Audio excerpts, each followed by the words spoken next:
Здравейте хора, ние сега срочно включване от 97. Този автобус го пуснаха 1 декември. Сега горе вдясно ще видите карта на маршрута. Мистер Стефан? Да, като цяло този автобус няма никой почти, но да кажем, че Малинова долина може и да има. Сега ще видим и оттам ще се включим. И така, вече сме наобратно по моста на изток и се возим към Малинова долина. Може би ще направим видео, когато отидем вече в студентски град. Чакайте. Ще го... Значи хора, тук се включвам аз. Автобус 97 както вече казах, е открит на 1 декември, но този от съвремието. Да. През времето на социализма отново е имал автобус 97. Той е закрит 1991, т.е. края на 80-те, самия край, когато вече минава прехода и България и по демократичната система. Той имал маршрут от автогара Ландовци до село Волско.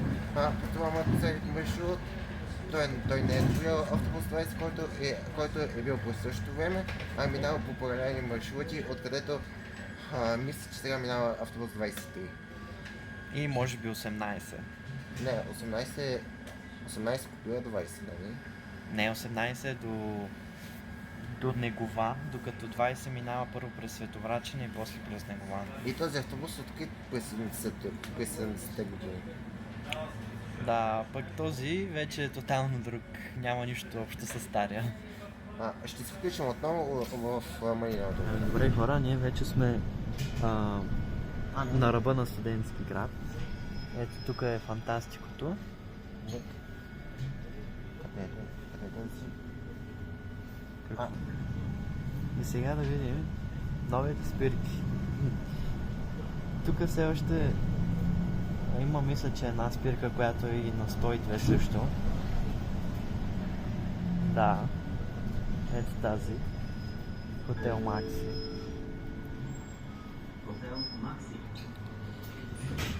Но след това вече, следващото е нова спирка.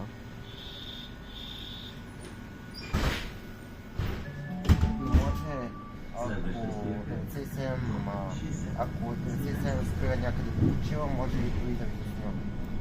Ами малко се съмнявам, Да. Понеже тук няма много място къде да се почива, но все пак поне може да го снимаме. Ама за бързо. Ето тук са последните общежития на студентски. Тук надолу е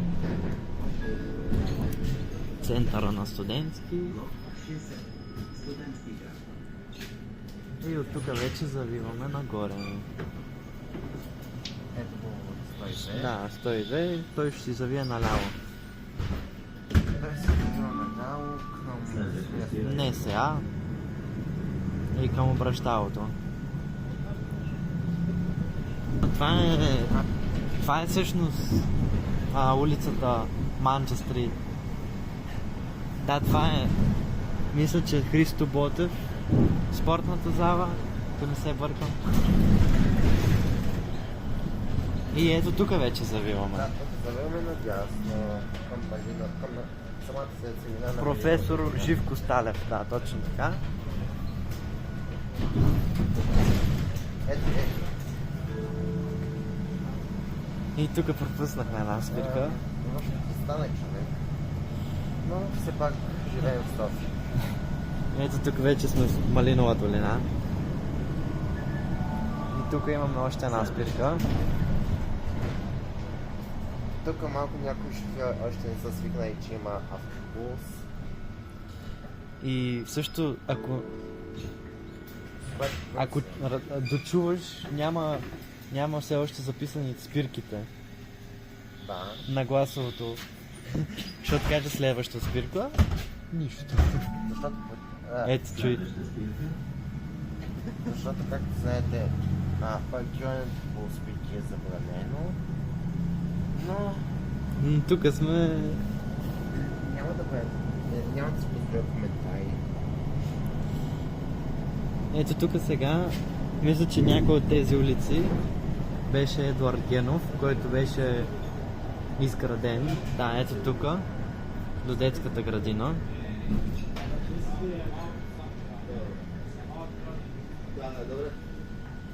Ето още една спирка имаме тук.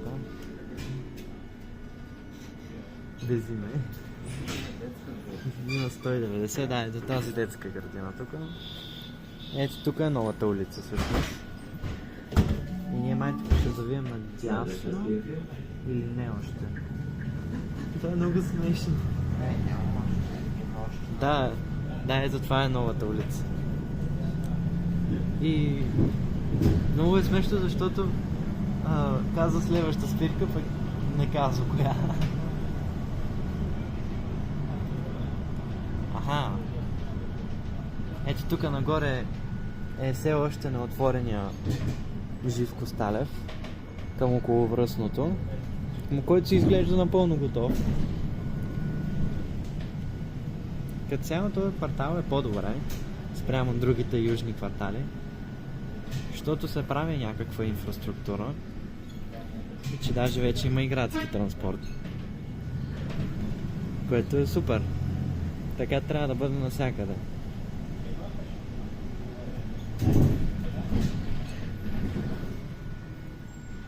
И ето вече тук сме почти до Симеоновско шосе.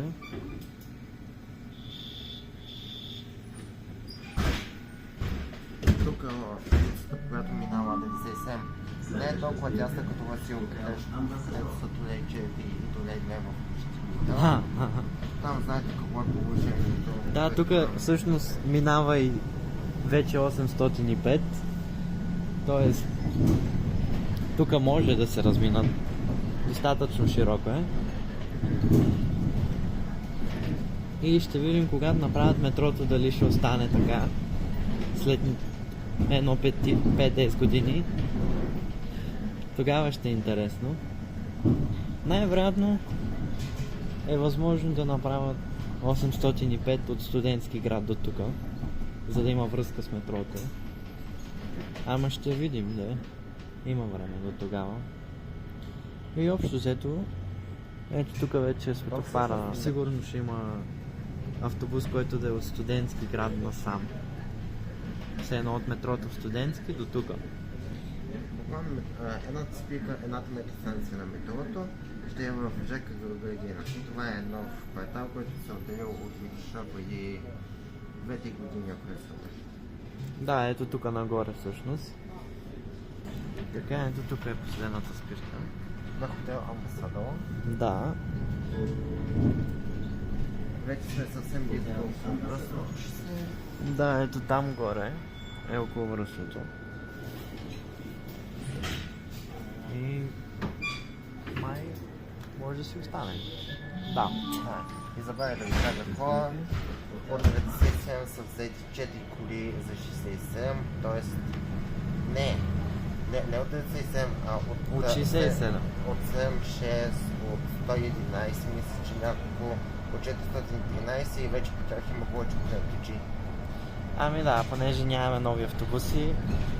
Не, по-скоро нямаме достатъчно шофьори, автобуси имаме.